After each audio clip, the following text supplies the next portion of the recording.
गहरी नींद में सो रहा था। पुट्ठा की पत्नी शर्मीली कल ही एक बहुत बड़े वैद्य से पुट्ठा का इलाज कराकर वापस लौटी थी।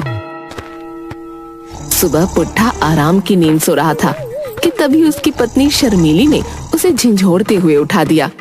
ऐजी ऐसे पड़े पड़े कब तक सोते रहोगे? उठना है कि नहीं? क्या हुआ? तुमने मुझे सोते हुए से क्यों उठा दिया? मुझे कितनी अच्छी नींद आ रही थी। अगर तुम्हें इतनी अच्छी नींद आती रही तो फिर मुझे ये घर भी बिकता हुआ नजर आ रहा है। मैं तुम्हारी बात का मतलब नहीं समझा। तुम कहना क्या चाहती हो? एक तो तुम्हारे भुलक्कड़पन की आदत ने सारे गांव के लोगों की नाक में दम कर रखा था। हाँ, वो सब तो मुझे पता है, लेकिन अब मैं बिल्कुल सही हो गया हूँ, समझी? देखो, अब मैं तुम्हें पहचान भी पा रहा हूँ, है ना? तुम जो हो मेरी पत्नी शर्मीली हो, है ना?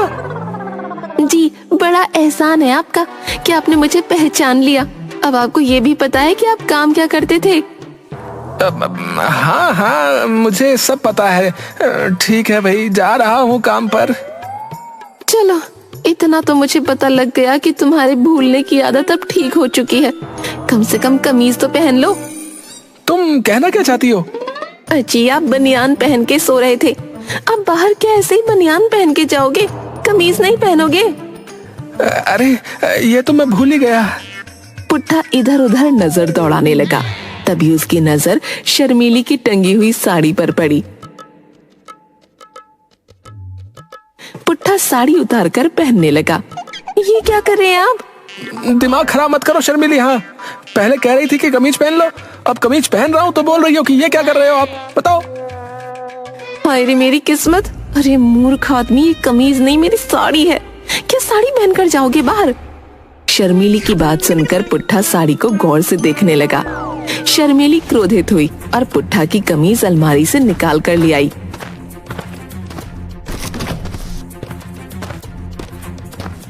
ये लो कमीज।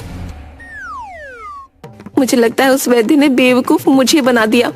बोल रहा था तुम बिल्कुल ठीक हो गए हो, लेकिन मुझे तो डर है कि कहीं तुम आज भी कोई नया बवाल न खड़ा कर दो। अरे शर्मीली, भूलने की बीमारी मुझे नहीं बल्कि तुम्हें है। हाँ, तुम स्वयं भूल गई कि तुमने मुझे विधायक जी को दिखाया था, हाँ, ना कि वैद्य जी को। हाँ। मूर्ख व्यक्ति, विधायक कब से मरीजों का इलाज करने लगे? अरे वो विधायक नहीं बल्कि वैद्य थे।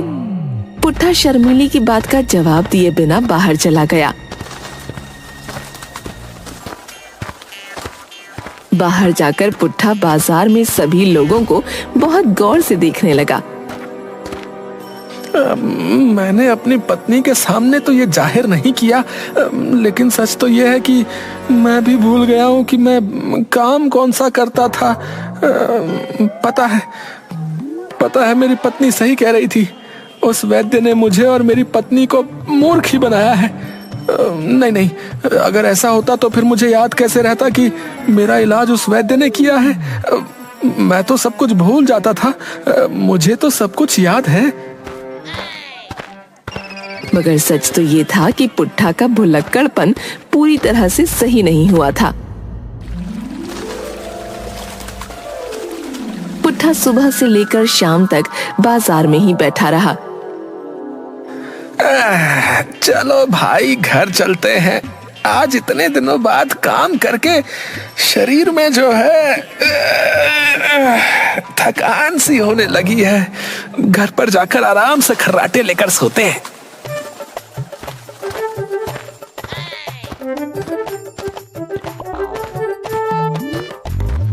इतना कहकर पुट्ठा सीधा मुखिया के घर के अंदर घुस गया।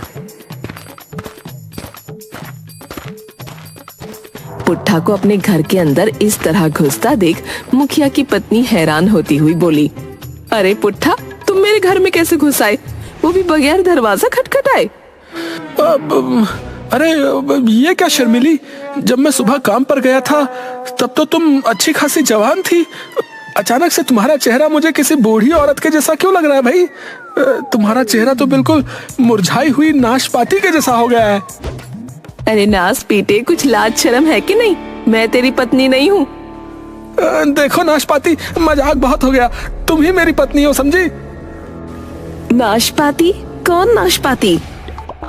अरे मेरी पत्नी नाशपाती, अरे यही नाम था ना उसका।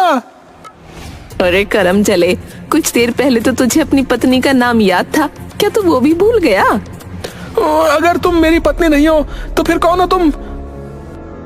अरे मुस्टंडे, मैं तेरी पत्नी नहीं बल्कि मुखिया की पत्नी हूँ। अगर मेरे पति को भनक लग गई तो तेरा मार मार के बुरा हाल कर देंगे। मुखिया की पत्नी ने इतना कहा ही था, तभी पुट्ठा ने एक जोरदार थप्पड़ मुखिया की पत्नी के गाल पर जड़ दिया। मूर्ख औरत, बार बार मुझसे कहती है कि मैं भुलक्कड़ हूँ, हैं? मुझे सब याद आ गया है। मैं जो है इस गांव का मुखिया हूँ और तुम मेरी पत्नी अमिया हो। ये क्या बकवास कर रहे हो तुम? अरे तुम कब से गांव के मुखिया हो गए और मेरा नाम अमिया कब से हो गया? अरे करम चले, कितने नाम बदलेगा अपनी पत्नी के? चलो झगड़ा बंद करो और जल्दी से मेरे लिए खाना लगाओ। मुझे बहुत तेजी से भूख लग रही है और तुम जानती हो जब मुझे भूख लगती है तब मुझे गुस्सा बहुत ज्यादा आता है, बता रहा हूँ।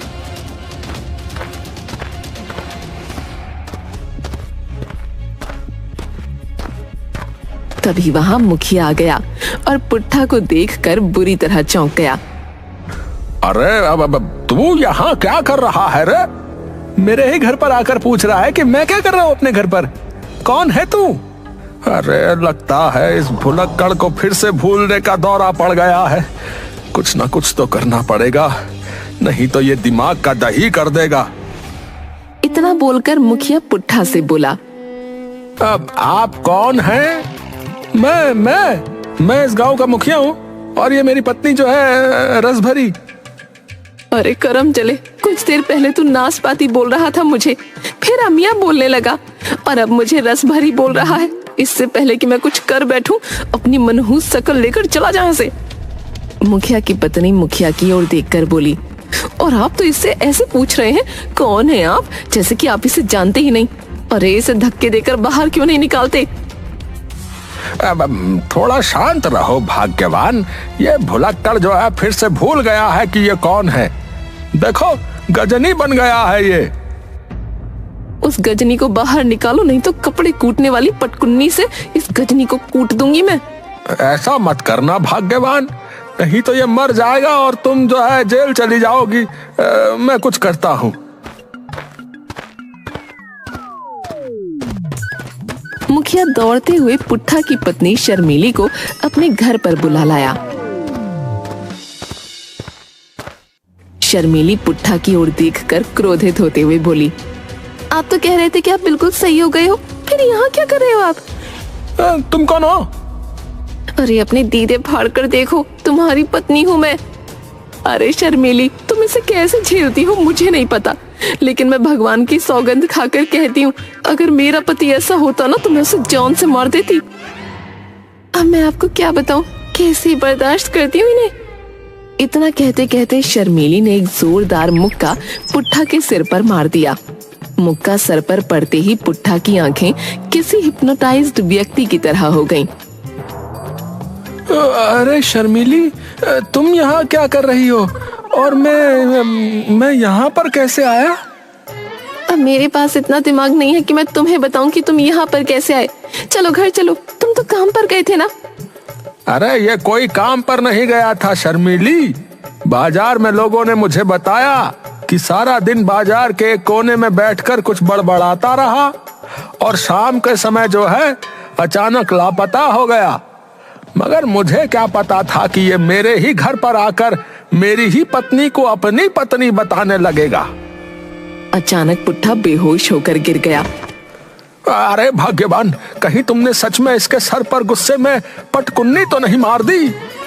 अरे नहीं जी, मैं तो गुस्से से कह रही थी, मुझे क्या पता कि कैसे बेहोश हो गया। ये जरूर उस वैद्य की दवाई का असर होगा। एक बार ये फिर से सही हो जाए, उसके बाद मैं उससे सही से बात करूंगी। मुखिया जी कृपया मेरी मदद कीजिए, इन्हें उठाकर घर तक तो ले चलिए। शर्मीली मुखिया और मुखिया की पत्नी पुट्ठा को उठाकर उसके घर तक ले गए। घर जाकर पुट्ठा को अचानक होश आ गया। मैं कहाँ हूँ शर्मीली? अरे अपने घर पर। अचानक पुट्ठा घर से बाहर निकल गया। अजी कहाँ जा रहे हो आप? हे भगवान, कहीं ये फिर से बाहर जाकर कोई नया बखेड़ा ना खड़ा कर दे। अब मुखिया जी आप जाकर देखिए ना कहाँ गए हैं। अब शर्मीली मुझे क्षमा करना, पिछली बार जब ये गजनी बना था तब मुझे बहुत मार पड़ी थी। अब मुझे बख्श दो, मैं कहीं नहीं जाने वाला। अजी कैसे मुखिया हैं आप, अपने ही गांव के लोगों की मदद नहीं कर सकते? जाकर देखिए ना कहाँ गया है वो। वाह भाग्यवान वाह, जब वो तुम्हारे दिमाग का दही कर रहा था तब तुम उसे पटकुनी से कूटने की धमकी दे रही थी। तभी अचानक पुट्ठा घर पर आ गया, मगर उसके हाथ में एक राखी थी। ये राखी किसके लिए लेकर आए हैं आप? रक्षाबंधन तो 2 दिन बाद है ना? मैं जानता हूँ चंपा कि तुम मुझसे नाराज हो, लेकिन मुझसे इतना नाराज होने के बाद भी देखो तुम मुझसे मिलने चली आई। भला तुम्हें देखकर भी मैं राखी नहीं लाऊंगा? इतना कहकर पुट्ठा बड़ी तेजी से शर्मीली की कलाई में राखी बांधने लगा। ये क्या कर रहे हैं आप? कहीं पागल तो नहीं हो गए? मैं आपकी बहन चंपा नहीं बल्कि आपकी पत्नी शर्मीली हूँ। अपनी पत्नी को राखी बांधेंगे आप? ये क्या बकवास कर रही हो चंपा?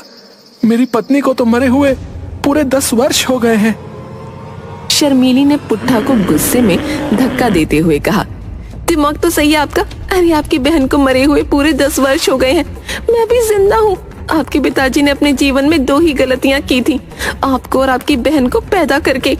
आपकी बहन ने मरकर आपके पिताजी की गलती सुधार दी, लेकिन आप पता नहीं कौन सी मिट्टी के बने हो। जब तुम्हारी बहन जीवित थी तब उसका काम सिर्फ एक ही था, और वो था मुझसे लड़ना। तभी अचानक वहां थानेदार गांव के व्यक्ति जग्गी के साथ आ धमका।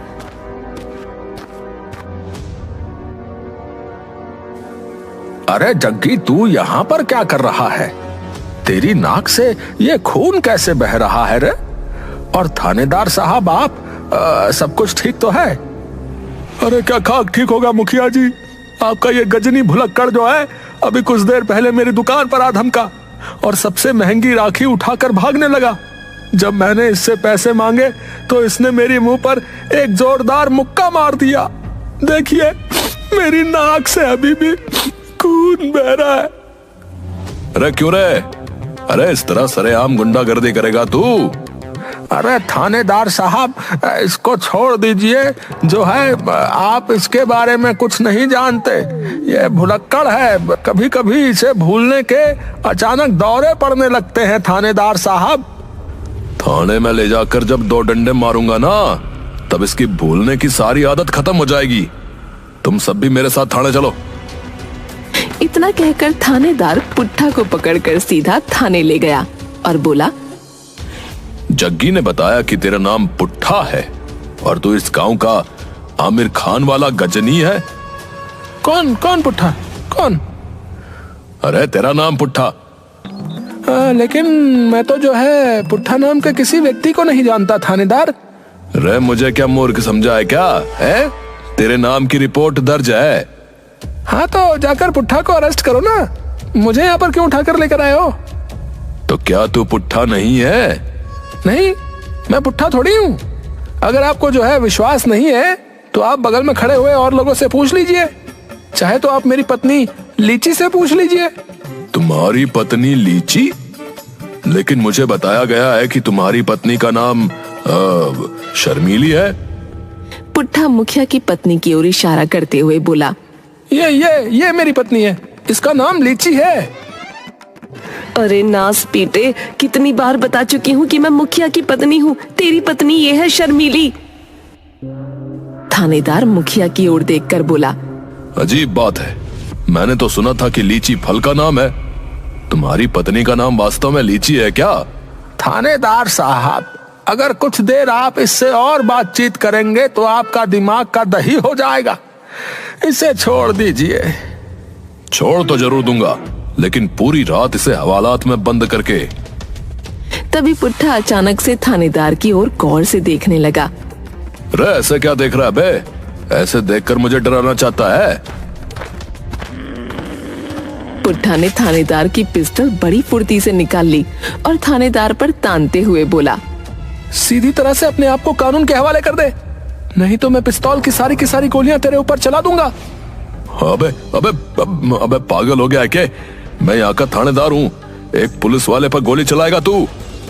चोर कब से थानेदार बनने लगे हैं? अबे थानेदार मैं हूँ, थानेदार पुट्ठा, और तू नामी गिरामी चोर बिरजू है। ठीक है, तो फिर तू जो है मुझ पर गोलियां चला दे। पुट्ठा ने पिस्टल का ट्रिगर दबा दिया, मगर उसमें से एक भी गोली नहीं चली। इसमें गोली है ही नहीं मूर्ख आदमी। अब समझा मैं बिरजू है, तूने मुझे पिस्तौल की जगह चाकू थमा दिया, इसी वजह से इसमें गोलियां नहीं निकली हैं। इतना कहकर पुट्ठा ने वो पिस्टल सीधा थानेदार के मुंह पर दे मारी। अरे इसे ले जाओ यहाँ से, रे मुखिया, और इसे किसी पागल खाने में भर्ती करो। इससे भूलने की बीमारी नहीं है, बल्कि ये जो है पूरी तरह से पागल है, पागल। अरे कुछ देर अगर ये और यहाँ पर रहा तो मैं वास्तव में सारी की सारी गोलियां पिस्टल में भरकर इसके ऊपर चला दूंगा। लेकिन थानेदार साहब, मेरी राखी के पैसे। अरे बाढ़ में गए तेरे राखी के पैसे है। यहाँ पर और रुका तो सारी रात तुझे हवालात में बंद करके तेरी वो हालत करूंगा कि तू राखी बेचना ही भूल जाएगा। तुम कौन हो है? तुम मुझे थाने से निकालने वाला कौन है भाई? जबकि जाना तो तुम्हें चाहिए, थानेदार तो मैं हूँ। इतना कहकर पुट्ठा ने थानेदार का गला पकड़ लिया। अबे छोड़ मुझे, अरे पागल हो गया है क्या? सीधी तरह से अपने जुर्म का इकबाल कर ले और अपने आप जाकर लॉकर में बंद हो जा। पुट्ठा के हाथों में अजीब ताकत थी।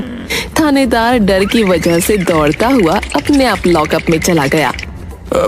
ठीक है भाई, ठीक है थानेदार साहब, आप यहाँ से चले जाइए। मैं मानता हूँ कि मैं बिरजू चोर हूँ। थानेदार के इतना कहते ही पुट्ठा अचानक बेहोश हो गया। अरे मुखिया, अरे इसको ले जाए यहाँ से भाई। आप सही कहते हो, मुझे इसे गिरफ्तार ही नहीं करना चाहिए था। शर्मीली पुट्ठा को लेकर घर आ गई। तभी शर्मीली के मोबाइल पर वैद्य जी का फोन आ गया। हेलो वैद्य जी, आपने ये क्या किया? पुट्ठा की तो बिल्कुल भी भूलने की बीमारी नहीं गई, बल्कि मुझे तो लगता है कि उसकी हालत और ज्यादा बिगड़ गई है। घबराओ मत शर्मीली, इस दवाई का साइड इफेक्ट ये है कि इससे कभी कभी मरीज पहचान में फर्क भूल जाता है। पुट्ठा के साथ भी यही हुआ है। रात हो चुकी है, उसे गहरी नींद सोने दो, और जब तक वो ना उठे तब तक ना उठाना। सुबह तक सही हो जाएगा। इतना कहकर फोन डिस्कनेक्ट हो गया।